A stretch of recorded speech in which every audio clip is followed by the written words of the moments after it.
Hello friends, on this video right now I'll show you how to get many font style on your device.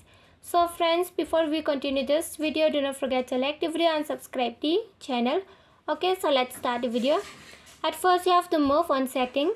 After that you have to scroll down. Okay, suppose you will be here. Okay, so you have to scroll down to general management. Okay, you have to scroll down to general management.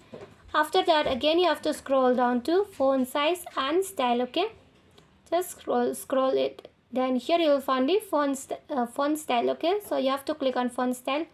If you want to get more font style, just click on download fonts. Okay, and here you will find many fonts. Okay, here also top free, you can find the top free also here, and here is the top. Okay, and you can select from here any font style, or you can download it also. This is the download option. Okay, just click on it and it will be applied. Okay, so friends, if you love the video, do not forget to like the video, share the video and subscribe the channel, and thanks for watching.